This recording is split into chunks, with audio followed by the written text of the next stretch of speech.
Hai semua, selamat pagi, selamat siang, selamat sore, selamat malam. Apa kabarnya kalian hari ini? Kita kembali lagi di kelas Maya Bahasa Indonesia bersama saya Ibu Ika Pratiwi.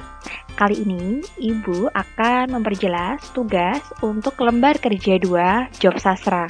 Penjelasannya sebagai berikut. Kita simak sama-sama ya. Kali ini saya akan menjelaskan tentang lembar kerja 2 yang sudah 2 minggu kalian mencoba untuk mengerjakan, tapi barangkali masih belum bisa paham, akan saya perjelas kali ini. Kali ini di lembar kerja 2 ini kita akan menggabung materi teks cerita sejarah, novel, kritik, dan esai. Kemudian tersedia bahan literasi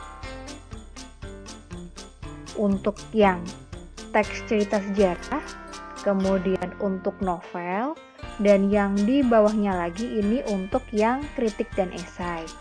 Nomor urutnya 1 sampai dengan 5 ini dibagi sesuai nomor presensi peserta didik ya.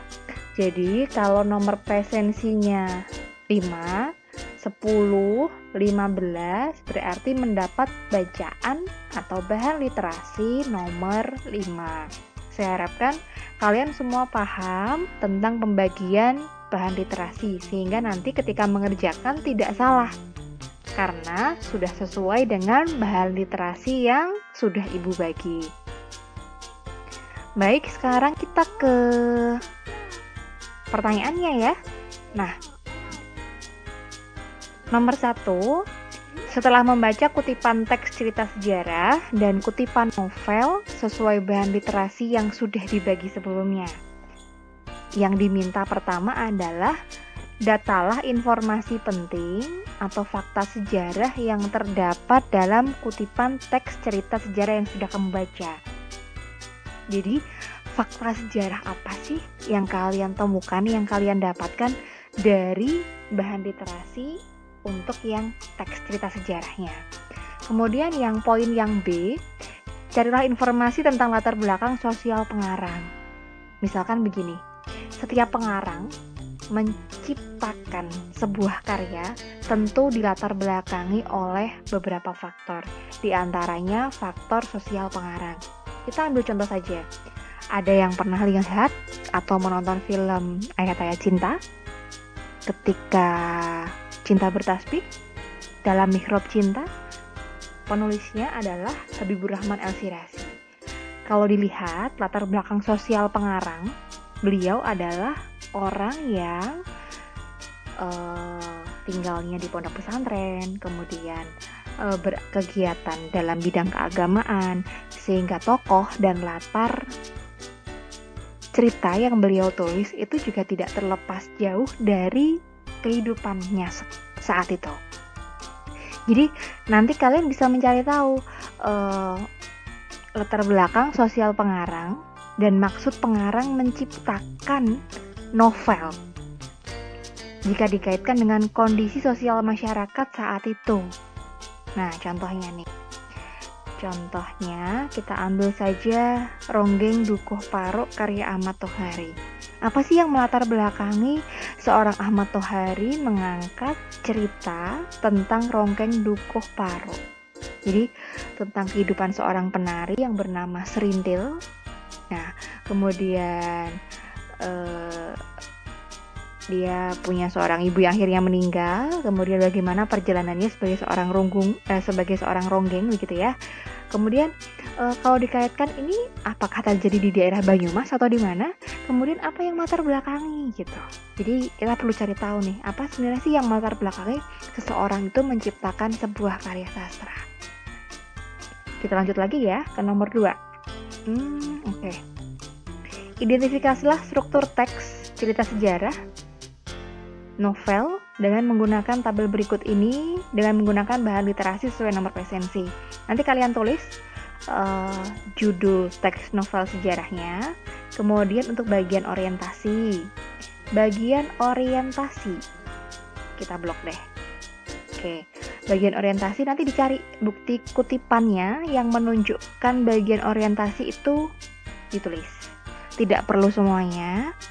Diambil kutipannya saja, Intinya adalah mencerminkan bagian orientasi.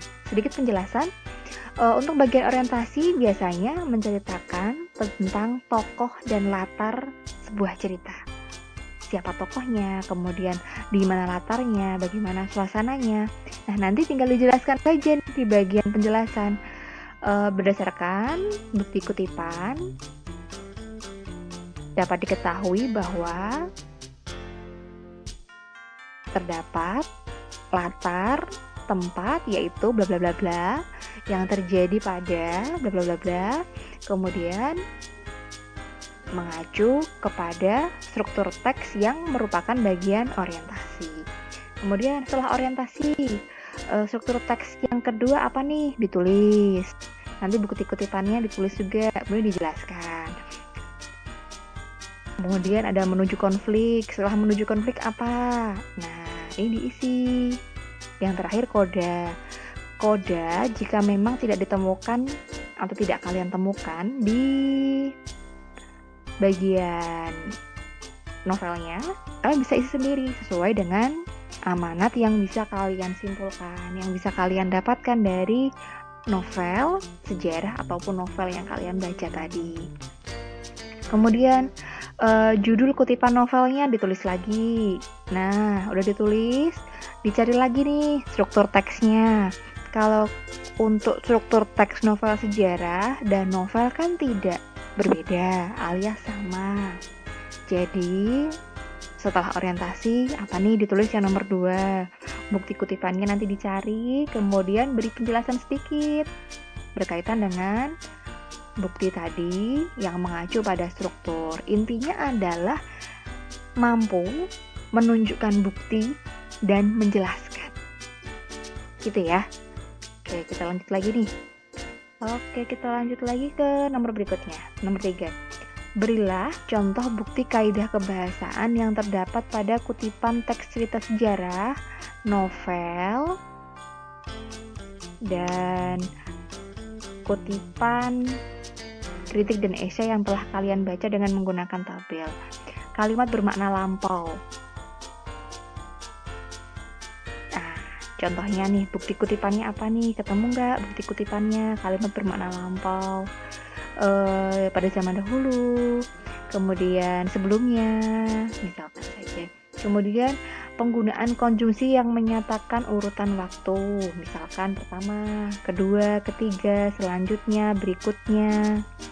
Kemudian berikutnya lagi penggunaan kata kerja material. Kata kerja material itu kata kerja yang membutuhkan tindakan fisik. Ya, membutuhkan tindakan fisik. Contohnya, mencubit, memukul, menyapu. Nah, kemudian penggunaan kalimat tidak langsung. Ada nggak penggunaan kalimat tidak langsung? Kalau kalimat langsung kan biasanya ditandai dengan penggunaan tanda kutip. Nah, kalau kalimat tidak langsung berarti diubah atau dipasifkan. Kemudian penggunaan kata kerja materialnya sudah ya. Ini berarti karena tadi di penggunaan kata kerja materialnya sudah, berarti nomor 5-nya boleh di skip aja deh. Boleh di skip saja. Kemudian penggunaan dialog. Kalau penggunaan dialog berarti ada percakapan. Nanti diambil sedikit kutipannya. Kemudian nomor 7, penggunaan kata sifat. Nah, ini dicari kata sifat, misalkan pintar, cerdas. Kemudian kaidah kebahasaan novel, ada majas, ada peribahasa, ada diksi atau pilihan kata. Kemudian kata non baku, misalkan gue, lo. Itu yang biasanya kata-katanya non baku dan lain sebagainya. Berikutnya lagi ada blaster atau istilah bahasa asing. Bahasa asing atau boleh juga deh bahasa daerah. Bahasa daerah. Bahasa daerah. Nih, bahasa daerah. Jadi misalkan ketemu bahasa asing, bahasa Inggris. Biasanya kan ditulis menggunakan miring ya, menggunakan miring atau dicetak miring begitu. Atau biasanya menggunakan bahasa Jawa, bahasa Sunda, itu masuknya blaster. Kemudian ungkapan atau idiom. Kemudian kaidah kebahasaan kritik dan esai. Menggunakan pernyataan persuasif, berarti yang menggunakan ajakan. Kemudian menggunakan pernyataan atau ungkapan yang bersifat menilai atau mengomentari. Nah, bersifat menilai atau mengomentari berarti biasanya menilai positifnya atau negatifnya. Nah, kemudian menggunakan istilah teknis. Istilah teknis ini bisa juga disebut sebagai istilah-istilah dalam bidang tertentu ya, berkaitan dengan yang dibahas di kritik dan esainya. Kemudian menggunakan kata kerja mental. Oke, kita ubah deh. Kita ubah untuk yang tadi. Ini kita ubah aja jadi kata kerja mental ya. Nih, biar benar. Materialnya ada, mentalnya ada juga. Kalau mental itu adalah kata kerja yang ditolak ukurnya hati. Contohnya begini. Mencintai kan nggak ada kata,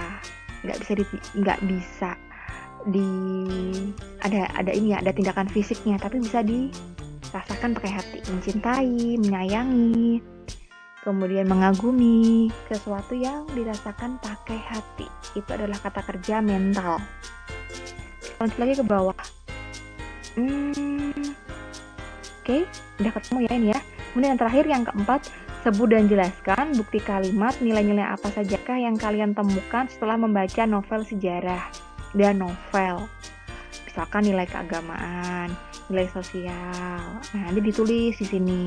Kemudian nomor 5 yang terakhir, berdasarkan unsur intrinsik novel sejarah dan novel non-sejarah, hal apa yang Anda anggap paling menarik dari dua novel tersebut. Kalau hal yang paling menarik ini kan subjektif ya, tergantung pembacanya. Jadi tulis saja menemukan hal menarik apa sih. Nah, itu nanti ditulis. Kemudian nomor 6 yang terakhir, jelaskan definisi kritik dan esai dengan menggunakan bahasamu sendiri secara singkat dan jelas. Nah, jadi lembar kerja 2 ini adalah ini ya, berkaitan dengan teks cerita sejarah, novel, dan kritik dan esai. Jadi ketika kita bisa menjawab ini, sebenarnya esensi dari materi teks cerita sejarah dan novel adalah bisa membedakan struktur teks, kaidah kebahasaan, berikut juga dengan kritik dan esainya. Jadi hanya sebatas struktur teks, kaidah kebahasaan, bisa mencari contohnya, bisa membuktikan begitu. Jadi untuk yang lembar kerja 2 ini nanti dikerjakannya satu nomor dulu nggak apa-apa. Batas atau deadline-nya bisa saya ambil di akhir bulan barangkali ya. Jadi nanti kalau sudah selesai ini nanti kita tinggal ulangan. Setidaknya materi teks cerita sejarah, novel, kritik, dan esai, esensinya hanya seputar pertanyaan-pertanyaan yang ada di sini. Jadi, ketika ada pertanyaan, barangkali kurang paham, kalian boleh bertanya kembali. Nanti akan saya jelaskan sejelas-jelasnya. Gitu ya, selamat mengerjakan, selamat mencoba. Jadi, dikerjakan. Dan awas plagiasi dengan pekerjaan teman. Oke, itu dulu yang bisa saya jelaskan berkaitan dengan lembar kerja 2. Jadi selamat mencoba untuk mengerjakan ya. Terima kasih.